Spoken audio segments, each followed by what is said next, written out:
You are welcome to another episode of LFN What's Your Say? The #1 listening show where we discuss real issues with real people like you. We are still featuring R. Kelly. Real name Robert Sylvester Kelly. Also known as the R&B King. Many people chose to turn against R. Kelly, giving multiple reasons and excuses as to why they should be sympathized with, as they openly betrayed their friend, lover, and in many cases caretaker for the different roles R. Kelly played in their lives. While many did this for monetary gain, we are aware that a number of them did this for fame. Many of us do remember Michael Avenatti, the now famous attorney who was representing a number of alleged R. Kelly victims. While he was busy tormenting the R&B King with his endless hate speech, he was also at the same time dealing with his own legal challenges for what he knew best, and that's fraud. Just like the clients he represented, Michael Avenatti turned out to have been just another strategic fraudster who targets individuals with money at their most vulnerable moments to steal hundreds of thousands of dollars from them, and sometimes millions, for his own selfish gain. Even when he was given the opportunity to take leave from prison during the COVID-19 pandemic attempts to decongest the correctional centers, the now fallen criminal attorney preferred to continue pursuing his wars against the R&B King than prepare a good defense for his own legal woes. Like this, he eventually found himself in a tight corner and had to confess to his crimes in exchange for a shorter sentence of 14 years, saving himself from the possible life sentence he technically deserved. At this point, the hunter suddenly became the hunted, and guilty as he was, he felt the need to take a deal with a confession of guilt. Fans and supporters of R. Kelly have from time to time described the majority of anti-Kelly propagandists as criminals themselves, only giving a shot at defrauding the R&B King, and hoping to make gains from this either in monetary form or fame. To the surprise of many, this has from time to time turned out to be true with majority of his accusers, including one Michael Avenatti, together with several others, and the government itself, which with impunity has broken one law after another in their pursuit of the R&B King. It's also becoming public knowledge lately that this is indeed the way the US government with all its organs has been conducting business, and is only getting busted because this time their new victim is R. Kelly and the whole world is therefore watching. The same government did not hesitate to team up with renowned perpetrators of blackmail and extortion who have from time to time attempted to defraud the R&B King, getting away with it many a time, and yet returning later to try the same tricks on him. We are waiting for a time when each one of them will be held to account for the crimes they have committed, which include perjury by the likes of Lisa Van Allen, Chicago witness Jane, and Azriel Clary. Their witness testimonies have all been jumbled up, and they have been found to have lied under oath on several occasions. Meanwhile, it's individuals such as journalist Jim DeRogatis that are guilty of obstruction of justice following his refusal to testify in court in order to declare the actual source of the said tape evidence he says he delivered to the feds. Just when will such people be brought to book for their illegal actions such as this one?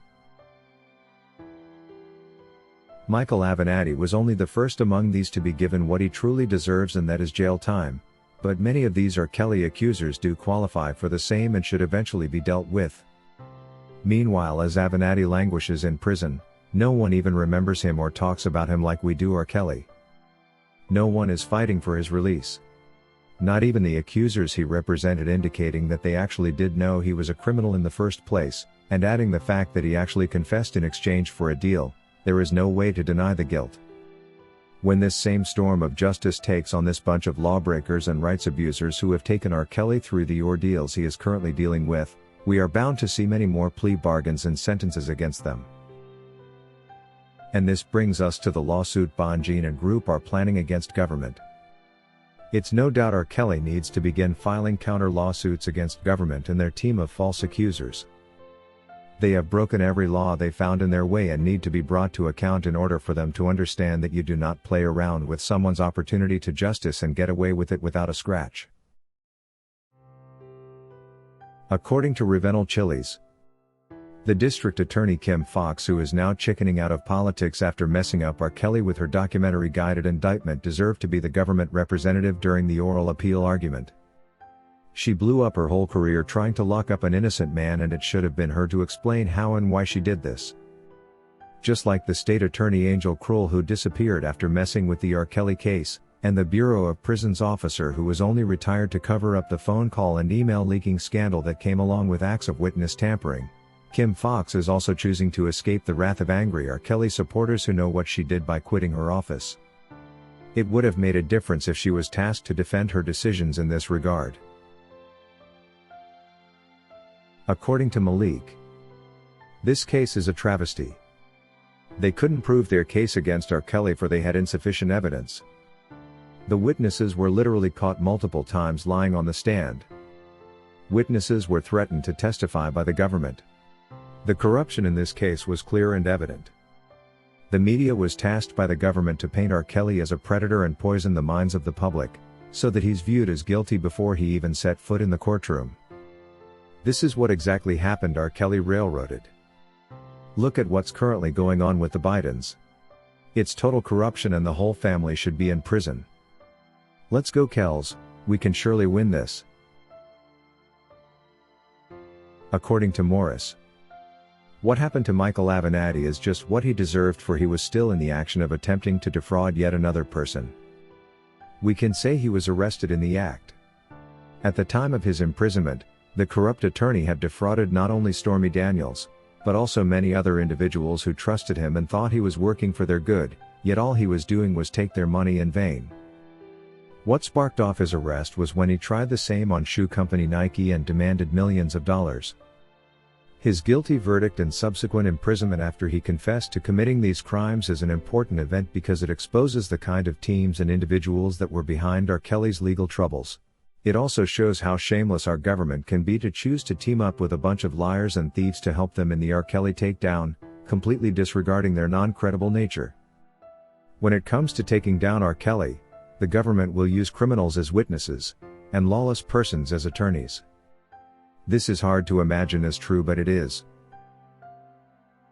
If you wish to take part in a live interview discussing any of these topics, let us know by sending an email to sashalfnmedia@gmail.com for scheduling.